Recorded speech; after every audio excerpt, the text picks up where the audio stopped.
नबी के खिलाफ एक भी शब्द बर्दाश्त नहीं किया जाएगा। हम ऐसे शर्त भी अपना गर्दन कटवा देंगे, अगर हम शिव के लिए कटवाएंगे तो हम नबी के लिए भी कटवाने को तैयार हैं। नबी के इतना ये कैसे आप हो गए?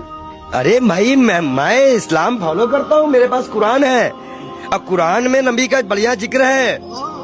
अल्लाह ने बताया है, मूसा अलैहिस्सलाम यहूदियों के पैगंबर, ईसा अलैहिस्सलाम ईसाइयों के पैगंबर, हजरत मोहम्मद साहब इस उम्मत के लिए सब हमें पता है। हम पागल बो रहे नहीं हैं, हम इस्लाम को पूरी तरह से स्टडी करे हुए।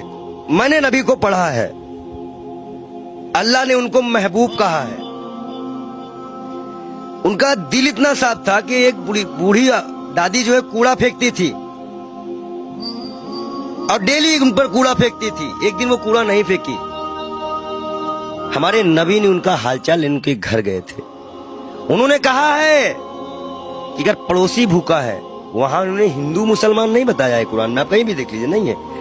कोई भी भूखा है तो आप खाना नहीं खा सकते। एक बार वो मक्का मदीना इस्लाम फैलाने गए, लोगों ने विरोध किया, पत्थर मारे, जूते तक में उनके खून, उनकी जूती जो थी उनपे भी खून आ गया था, भर गया था। इब्राहिम अलैहिस्सलाम जहन्नम की आग लेके उतरे थे और बोले थे मेरे प्यारे नबी, ये मेरे प्यारे महबूब। वो इसलिए बोले थे कि अल्लाह उनको प्यारे नबी और महबूब करते थे। इस्लाम के लास्ट पैगंबर माने जाते हैं। उन्हीं की उम्मत जो है अल्लाह की बारगाह में जाएगी, सुनवाई होगी। 62 से 73 फिरके हैं इस्लाम में, उन्हीं की उम्मत जाएगी, वही बख्शाइश कराएंगे।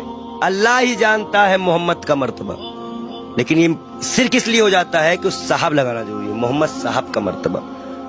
वो कोई एक सिंगल नाम भी उनका कोई नहीं लेता है तो दुख हो जाता है। नबी के बारे में और सुनिए।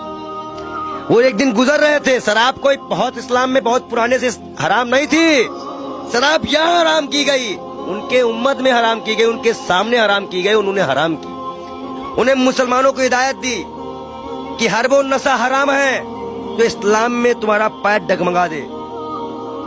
उन्होंने नशा भी हराम कराया था। क्या उनकी ये बातें नहीं दिल में छूती है?